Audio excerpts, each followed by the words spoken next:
Two hunters guarding the door assured the guests that everything was within Yuanjia's calculations and guaranteed their safety. However, the door suddenly blasted open, sending people in the way flying back. A shower of blood rained down upon the horrified guests, and chaos erupted in the room. Entering with a monster head in hand, a man smiled and casually remarked that he wanted to give everyone a little gift to celebrate the governor's wedding.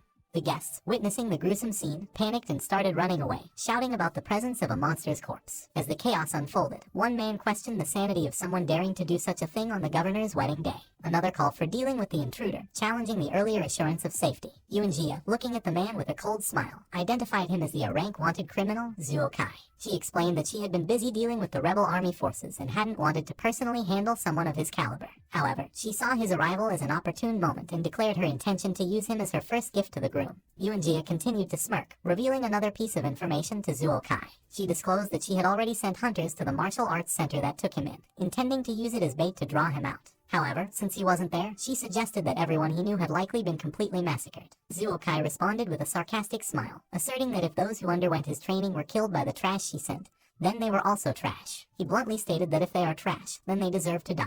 Yuanjia smirked and expressed her dislike for stubborn men, as it often compensated for another body not being hard enough. She then instructed the hunters to capture him, and they promptly charged at him with their weapons drawn. In the face of these incoming attacks, Zuo Kai remained calm and found their loyalty commendable. Zuo Kai moved swiftly, swinging his arm like a sword, effortlessly defeating the numerous attackers. He taunted Yuanjia, expressing disappointment that she couldn't discern the difference in strength. Yuanjia was left in shock as she witnessed the defeated S-rank and A-rank hunters on the ground, wondering how they could be defeated so quickly. Suddenly, Zuo Kai appeared in front of her, questioning whether these were the so-called hunters she had relied on earlier. Yuanjia panicked as she realized how close he had gotten to her. Fearing for her life and contemplating the potential end of her ambitions, she expected imminent death. However, to her surprise, Zuo Kai simply walked past her, stating that he didn't harm women. Yuanjia felt relieved, but as Zuo Kai moved on, she smirked at his foolishness and vowed to make him regret his decision. Before she could finish her thoughts, Zuo Kai's punch landed on her face, sending her flying and crashing into the wall. Zuo Kai, with a smile, pondered the situation and concluded that since she was married to a monster, she shouldn't count as a woman.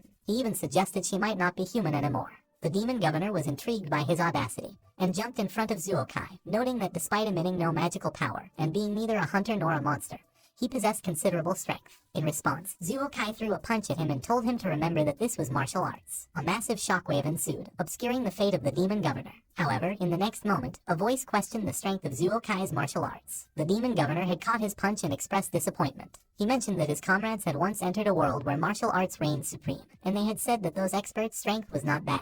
But in this world, martial arts were trashed to such an extent that they were worse than those hunters. He had hoped to meet a real martial artist, however, he was too weak. Suddenly, Zuo Kai's demeanor shifted as he smiled, and his body began a remarkable transformation. He sequentially employed powerful techniques: Golden Bell 18th layer, Iron Shirt 12th layer, Black Demon Overlord Body 16th layer, and finally, 9 transformations of the Golden Body 3rd layer. As a result, his body became covered in crimson-red scales, giving him a formidable appearance. Zuo Kai expressed that the sensation of unfolding his body made him feel carefree and relaxed. On the other hand, the governor was shocked and unable to comprehend the transformation, beginning to voice his astonishment. However, before he could finish, Zuo Kai swiftly caught his head and slammed it into the ground with force, while saying that nothing excited him more than the wails that came from his opponents. The governor, in a shaky voice, asked what kind of freak Zuo Kai was, realizing that he might not even be human. With a smirk, Zuo Kai explained that corrupt monsters, treating human lives as food, couldn't comprehend the true meaning of martial arts. He claimed that immortals represented the pinnacle of martial arts, existing only within legends. He then revealed that by utilizing the 5 Kai towards Yuan technique,